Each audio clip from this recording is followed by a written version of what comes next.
Durante siglos, la humanidad ha convivido con un enemigo silencioso, invisible a los ojos y escondido entre los campos de cultivo que alimentaban a pueblos enteros. No se trataba de una peste enviada desde tierras lejanas, ni de un castigo divino que descendía de los cielos. Era algo más sutil, más traicionero, una amenaza que nacía del mismo pan que las personas comían cada día. Lo llamaron de muchas formas. Algunos lo conocieron como el fuego sagrado, otros simplemente lo temieron como el fuego de Santo Antón. Pero detrás de los nombres y las supersticiones se escondía una realidad escalofriante: el ergotismo. En las aldeas de la Europa medieval, el pan era más que un alimento, era el centro de la dieta diaria, en especial el pan de centeno. Este cereal rústico crecía con facilidad en tierras pobres y climas duros, mucho más resistente que el trigo. Alimentaba a los campesinos, a los pobres, a los marginados. Pero el centeno tenía un secreto. Bajo ciertas condiciones de humedad,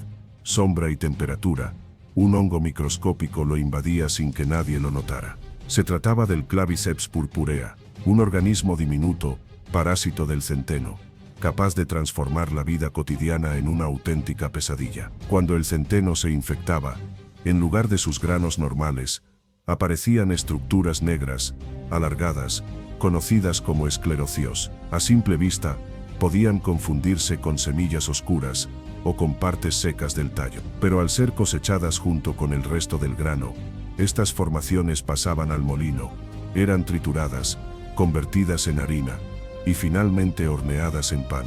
Pan que contenía un cóctel natural de alcaloides tóxicos. Pan que llevaba en su interior las semillas del caos. Una vez ingerido, el veneno comenzaba su trabajo. En cuestión de horas, o a veces días, los primeros síntomas aparecían: sensación de ardor en las extremidades, entumecimiento, calambres. Luego las alucinaciones. Los afectados decían ver demonios, escuchar voces, sentir que ardían vivos por dentro. No era exageración. Los vasos sanguíneos se contraían, la sangre dejaba de circular, y los dedos, las manos, los pies comenzaban a ennegrecerse. En muchos casos, la carne literalmente se desprendía del cuerpo. No había cura, solo sufrimiento, amputaciones improvisadas y muerte. A esto lo llamaron ergotismo gangrenoso. Pero no era la única manifestación de la enfermedad. Había otro rostro, igual de aterrador: el ergotismo convulsivo. En estos casos, las víctimas caían en estados de histeria, gritaban sin control, se retorcían en espasmos violentos, oían cánticos siniestros y se veían envueltas en visiones apocalípticas. Algunos hablaban en lenguas desconocidas, otros corrían desnudos por los campos. En pueblos enteros, se decía que el demonio había tomado posesión de los cuerpos. No era brujería, era el veneno del ergot. Lo más aterrador era que nadie sabía por qué ocurría. En un año, una comunidad entera podía ser devastada por la enfermedad. Al siguiente, el mismo pueblo vivía en calma. Las causas eran invisibles, misteriosas, y eso daba paso al miedo, a la superstición y a la violencia. En muchos casos, los enfermos eran expulsados, tratados como poseídos, quemados en la hoguera o encerrados en monasterios. Las mujeres eran acusadas de brujería, los niños abandonados por miedo a la contaminación, y los más pobres, siempre los más pobres, eran los que más sufrían. Uno de los brotes más documentados ocurrió en Francia, en el año 944. Más de 40,000 personas murieron de forma atroz, muchas de ellas en medio de convulsiones, gangrenas y delirio. No fue una guerra, no fue una peste negra, fue el pan de cada día, contaminado por un hongo del que nadie sospechaba. Durante siglos, se repitieron episodios similares en Alemania, Rusia, Polonia y otros países europeos. Y en todos ellos, el patrón se repetía: cosechas de centeno húmedas, inviernos largos, molinos contaminados, pan envenenado y sufrimiento masivo. En respuesta al sufrimiento, surgieron también actos de compasión. La Orden de los Hermanos del Hospital de Santo Antón, fundada en el siglo XI mieno, se dedicó especialmente al cuidado de los afectados por el fuego sagrado. Su símbolo, la cruz Tau, se convirtió en un emblema de esperanza para quienes ardían desde dentro. Estos monjes, además de atender a los enfermos, ofrecían un refugio, lejos del centeno contaminado. Muchos de sus hospitales estaban ubicados en regiones donde se cultivaba trigo, no centeno, y eso, sin saberlo, les salvaba la vida a sus pacientes. Aunque hoy parezca increíble, el verdadero origen del ergotismo no comenzó a aclararse hasta bien entrado el siglo XVII. Fue entonces cuando algunos médicos y botánicos comenzaron a observar que los brotes de la enfermedad coincidían con cosechas de centeno enmohecido. Pero no sería hasta el siglo XIX cuando el Claviceps purpurea fue identificado como la causa directa. Y ya en el siglo XX, con los avances de la química, se aislaron los alcaloides responsables de los síntomas, entre ellos, la ergotamina, utilizada posteriormente en medicina para tratar migrañas, y la dietilamida del ácido lisérgico, más conocida como LSD. El miedo al ergotismo fue tan profundo que persistió incluso después de haber desaparecido la mayoría de los casos. En el siglo XX, con la mejora de las prácticas agrícolas, el uso de semillas seleccionadas y el control de la humedad en los granos almacenados, los brotes se volvieron cada vez más raros. Sin embargo, aún hoy, en regiones donde el control sanitario es limitado, el riesgo existe. El cornezuelo sigue presente en la naturaleza, y su veneno, aunque silenciado por la tecnología moderna, no ha desaparecido del todo. Detrás de esta historia de dolor, ignorancia y superstición, hay una verdad aún más profunda, la del frágil equilibrio entre la naturaleza y la humanidad. Un simple hongo, alimentado por las lluvias, el frío y la pobreza, fue capaz de doblegar a pueblos enteros, de inspirar leyendas, de moldear comportamientos sociales y de generar avances científicos. No necesitó ejércitos, no levantó armas, solo esperó el momento oportuno para mezclarse con la harina y transformar la vida en muerte. Y así, generación tras generación, el pan, símbolo de sustento y esperanza, se convirtió en un vehículo del horror. Nadie lo veía venir, nadie sospechaba de lo más básico, porque cuando el peligro se oculta en lo cotidiano, se vuelve invisible. Tal vez por eso, el ergotismo no solo fue una enfermedad, fue una lección amarga, escrita en el cuerpo de los humildes y grabada en las páginas de la historia con tinta de dolor. La historia del ergotismo no solo es la crónica de una enfermedad, sino también el reflejo de cómo la humanidad reacciona frente a lo desconocido. Durante siglos, el dolor físico y el delirio mental provocados por el pan contaminado no fueron vistos como una consecuencia natural, sino como un fenómeno sobrenatural. En un mundo dominado por la fe, donde las explicaciones científicas aún eran incipientes, el sufrimiento humano adquiría formas simbólicas. El fuego que ardía en las extremidades de los enfermos se interpretaba como una llama divina, una prueba impuesta por santos, o una marca infernal dejada por el demonio. En este contexto, surgió una figura clave, San Antón Abad. Conocido como el protector de los pobres, los animales y los enfermos, fue adoptado como patrono por quienes padecían este extraño mal. Los testimonios hablaban de curaciones milagrosas, visiones de consuelo y apariciones del santo en momentos de agonía. Se decía que su intercesión podía calmar el ardor de las carnes que se ennegrecían y devolver la cordura a los poseídos por visiones aterradoras. No era casualidad que las iglesias y hospitales dedicados a San Antón comenzaran a multiplicarse por Europa, especialmente en regiones afectadas por el ergotismo. La Orden de los Hermanos Hospitalarios de San Antón, también conocidos como antonianos, tuvo un papel central en esta narrativa. Fundada en el siglo XI en Francia, su misión principal era asistir a los afectados por el llamado fuego sagrado.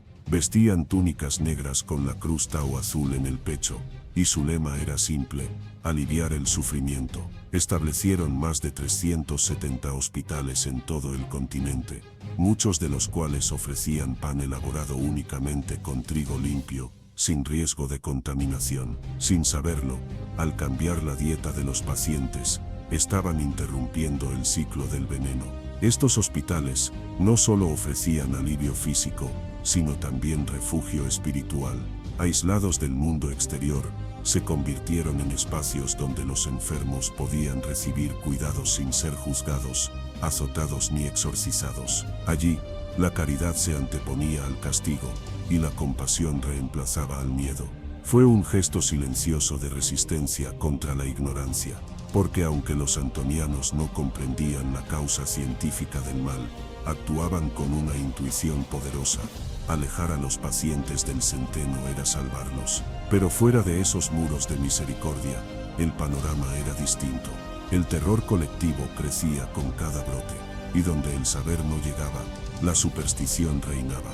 En muchos pueblos, los ataques convulsivos eran atribuidos a la brujería. Las mujeres que preparaban el pan, las que recolectaban hierbas, o las que se apartaban de los ritos religiosos, eran señaladas como responsables del mal. Los juicios por brujería se multiplicaron. El delirio de los intoxicados se usaba como prueba ante los tribunales. En su ignorancia, las comunidades buscaban culpables humanos para un crimen cometido por un hongo invisible. No es casualidad que durante los siglos XV al XVII, el auge de los procesos inquisitoriales coincida con registros esporádicos de ergotismo. El pan de centeno, aún común entre los campesinos, seguía siendo una amenaza silenciosa, y en sociedades profundamente religiosas, cualquier desviación del comportamiento era vista con sospecha. Así, una enfermedad neurológica se transformó en herramienta de represión.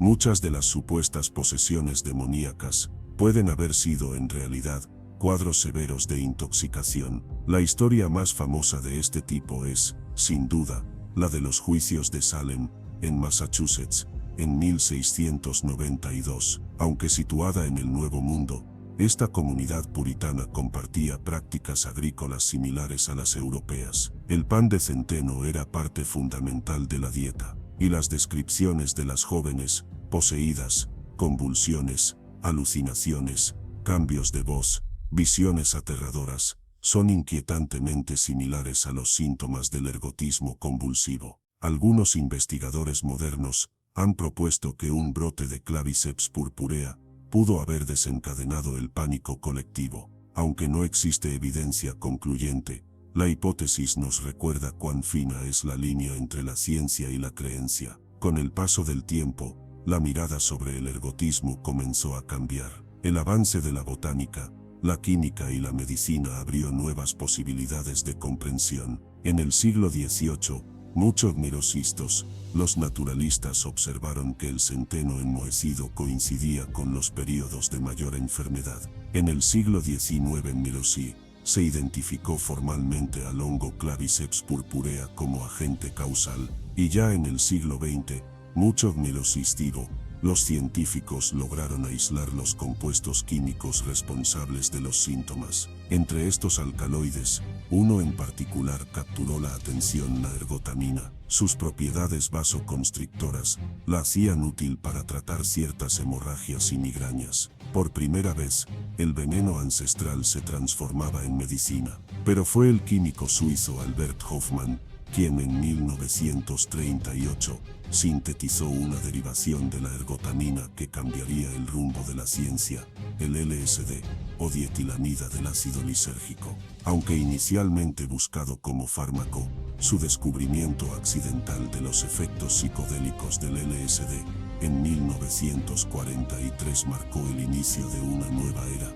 El mismo compuesto que una vez provocó visiones apocalípticas en campesinos medievales, ahora alimentaba la revolución cultural y científica del siglo XX. Las paradojas del ergotismo son múltiples: un veneno que mata, pero también cura; una toxina que inspira persecución, pero también arte. Porque no solo los científicos se interesaron en este fenómeno. Escritores, artistas y cineastas han encontrado en el ergotismo un símbolo de los límites de la percepción humana. Sus efectos psíquicos han sido asociados al chamanismo, a los rituales místicos y a las experiencias visionarias. En muchos sentidos, el cornezuelo del centeno encarna el poder ambivalente de la naturaleza, capaz de elevar y de destruir. En términos sociales, la desaparición del ergotismo no fue resultado de una cura milagrosa, sino de una transformación profunda en las prácticas agrícolas. La selección de semillas resistentes, el secado cuidadoso de los granos, el uso de cereales alternativos y el conocimiento científico redujeron drásticamente los casos a partir del siglo XX. En países con sistemas de control alimentario estrictos, el riesgo es hoy casi inexistente. Pero en algunas regiones del mundo, donde la pobreza y el descuido aún afectan la producción de alimentos, brotes esporádicos pueden surgir, porque el Claviceps purpurea sigue existiendo, y donde haya ignorancia, el ciclo puede comenzar de nuevo. Más allá de sus implicancias clínicas, el ergotismo dejó una lección permanente. Los peores enemigos no siempre son visibles, a veces se esconden en lo cotidiano, en lo que comemos, en lo que compartimos, y frente a ellos, el conocimiento es la única protección verdadera. En cada caso documentado, en cada víctima olvidada, en cada familia marcada por la pérdida, se esconde un llamado a mirar más allá de las apariencias. El pan, símbolo de vida, puede ser también portador de muerte. La memoria del ergotismo nos obliga a reflexionar sobre la fragilidad de la civilización, sobre cuán dependientes somos de procesos que no controlamos, y sobre cómo la ciencia, la religión y la cultura intentan, cada una a su manera, dar sentido al dolor. Porque cuando la realidad se vuelve insoportable, cuando el cuerpo arde y la mente se fragmenta, lo único que queda es la búsqueda de sentido. Hoy, mientras el mundo enfrenta nuevas formas de amenaza, pandemias, toxicidades modernas, crisis alimentarias, el recuerdo del ergotismo resuena con fuerza. Nos recuerda que incluso los peligros antiguos pueden enseñarnos algo nuevo, que la historia no es solo un archivo de errores, sino un mapa de advertencias, y que la compasión, como la mostrada por los antiguos antonianos, puede ser más poderosa que cualquier remedio. El fuego de Santo Antón ya no consume pueblos enteros, pero su eco vive en nosotros, en la ciencia que avanzó, en las preguntas que dejó, y en la humilde advertencia que aún nos susurra. No todo lo que alimenta sana.